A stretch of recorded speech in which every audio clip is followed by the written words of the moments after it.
Welcome students. Today we are going to see the fifth part of our current chapter, that is food, health and diseases.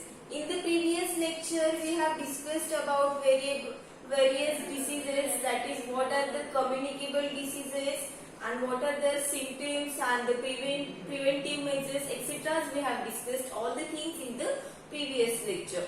Today we are going to see how do communicable diseases spread. As we know, communicable diseases are nothing but the diseases which spread through contact.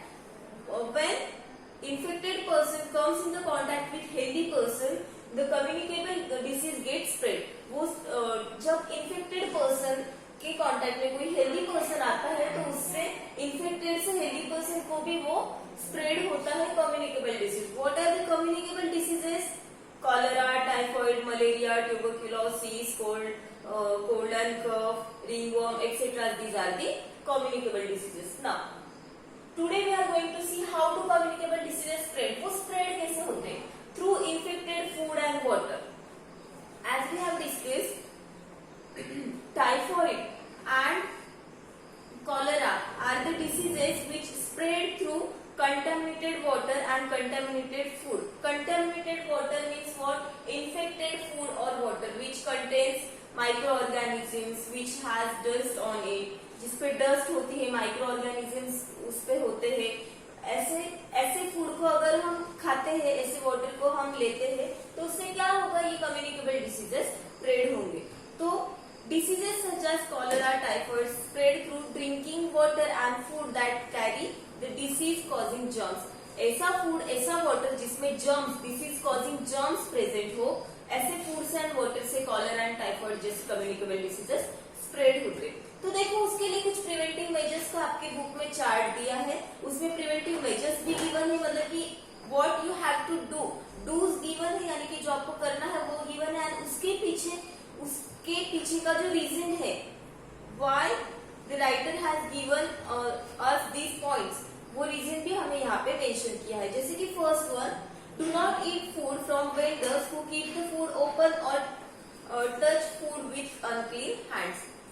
ऐसे shop से आपको कोई भी food purchase नहीं करना है जहाँ पे ओपनली वो फूड ओपनली रखा हुआ है, या फिर जो वेंडर है यानी कि जो शॉपकीपर है वो अनक्लीन हैंड्स, वहाँ पे कोई हाइजीन नहीं है, वहाँ पे हाउस फ्लाइज है, वो जो फूड मटेरियल है उस पे हाउस फ्लाइज बैठ रही है, या फिर जो वेंडर है वो अनक्लीन हैंड वॉश ना करते हुए वैसे उसको टच कर रहा है. तो ऐसे प्लेसेस से आपको फूड लेना अवॉइड करना है. Why? Because germs grow in overripe fruits and stale food. Overripe, ज्यादा पके हुए जो फ्रूट्स होते हैं, या फिर स्टेल फूड जो 1-2 दिन का बचा हुआ खाना होता है, इसमें जर्म्स ज्यादा रैपिडली ग्रो करते हैं.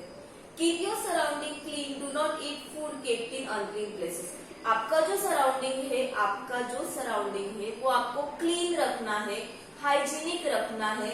And do not eat food kept in unclean places. Unclean places जहाँ पे क्लीनलीनेस फॉलो नहीं हो रही, वैसे प्लेसेस से आपको फूड अवॉइड करना है. Food cooked in unclean vessels और केप्ट इन अनक्लीन प्लेसेस में have germs, because unclean vessels यानी कि कोई भी आपका पतीला, जो भी कढ़ाई होती है जिसमें हम फूड बनाते हैं या फूड जिसमें रखते हैं, ऐसे बर्तन, vessel is nothing but the बर्तन, ऐसे बर्तनों में भी जर्म्स प्रेजेंट होते हैं जो अनक्लीन हो.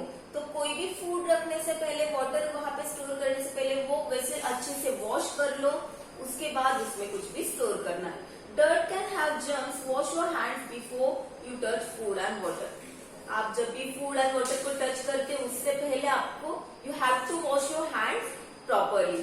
Germs can grow into your food when you handle it with dirty hands. जब आप डर्टी हैंड से आपके फूड को टच करते हो तो वो फूड में जर्म्स ग्रो कर सकते हैं. Do not eat food, cut fruits और ड्रिंक फ्रूट जूसेस और water from road side stalls. Road side के जो स्टॉल्स होते हैं, जो स्टॉल्स लगे होते हैं रोड साइड में, देखो रोड के किनारे पे अगर कोई स्टॉल लगे, रोड पे से व्हीकल्स पास होगी, व्हीकल से एयर पोल्यूशन होता है, आपको पता है. वहां से जो स्मोक निकलेगा वो अगर वो जो रोड साइड स्टॉल से वहां पे जो अनकवर्ड फूड मटेरियल या वाटर है या जूसेस है, फ्रूट जूसेस या कट, जो फ्रूट सेलर्स होते हैं वो क्या करते हैं, फ्रूट को कट करके उनके स्टॉल पे रखते हैं, क्योंकि जो आएगा परचेस करने के लिए, तो उसको टेस्ट करने के लिए देते हैं, तो वो कट करके वैसे ही रखते हैं।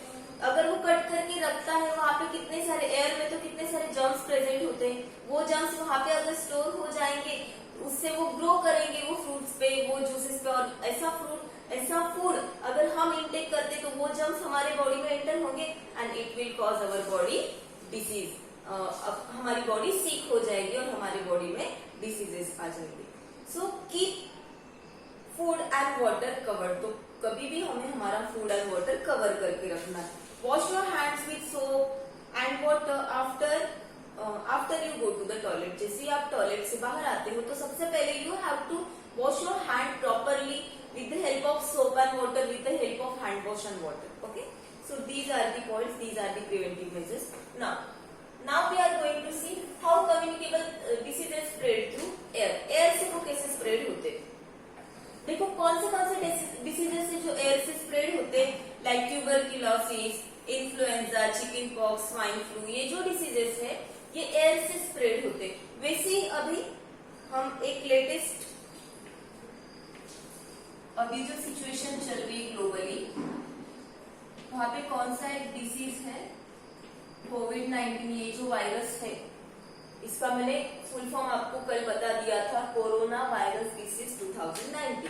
तो ये कोविड-19 है, ये भी कैसे एयर से स्प्रेड होता है ना।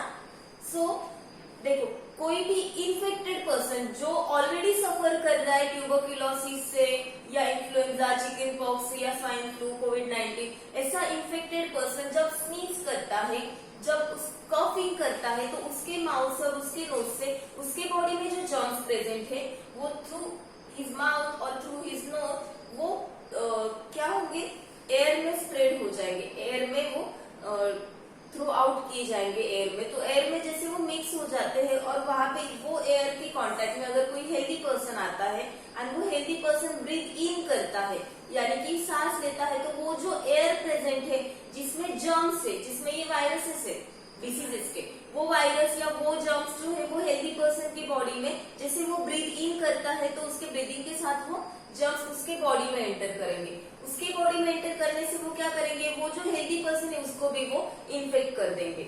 सो always take care of while you are sneezing और coughing, just cover your mouth and cover your nose with the help of your hand or with the help of your handkerchief.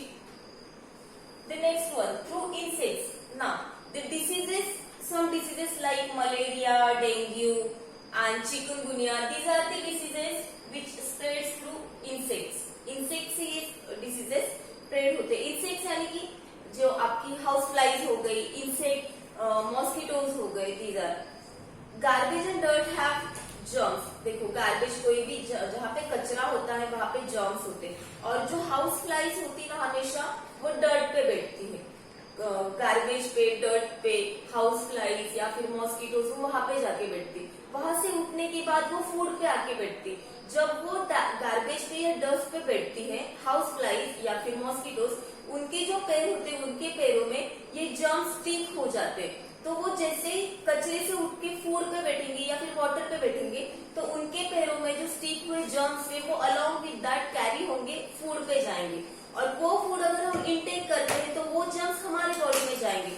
Means what, insects के through ये germs हमारे body में आए, germs हमारे body में आए मतलब कि हम भी इन्फेक्टेड हो जाएंगे। एज वेल एज मॉस्किटोज होते हैं, मॉस्किटोज अगर कोई इन्फेक्टेड पर्सन को काटते हैं, इन्फेक्टेड पर्सन को काटने के बाद अगर वो हेल्दी पर्सन को काटते हैं तो वो भी क्या करते हैं, इन्फेक्टेड पर्सन को काटते मतलब कि क्या करेंगे, वो सक करेंगे ब्लड सक करेंगे इन्फेक्टेड पर्सन का, फिर आएंगे उनकी जो ट्रंक होती है, ट्रंक से उन्होंने ब्लड सक किया, फिर आएंगे वो हेल्दी पर्सन के बॉडी पे, हेल्दी पर्सन के बॉडी पे फिर वो इंसर्ट करेंगे उनकी ट्रंक पता है ना आपको, तो ट्रंक फिर से इंसेक्ट करेंगे, इंसर्ट करेंगे और ट्रंक से वो फिर हेल्दी पर्सन का ब्लड सक करेंगे, बट उसमें जो जर्म्स लगे वो जर्म्स हेल्दी पर्सन के बॉडी में या ब्लड में वो मिक्स आउट हो जाएंगे। जैसे वो मिक्स आउट होते हैं तो वो क्या करेंगे, बॉडी को इन्फेक्ट कर देंगे हेल्दी पर्सन। तो उससे भी क्या मतलब कि हाउस फ्लाइज हो गए, मॉस्किटोज हो गए, ये भी क्या है, कैरियर,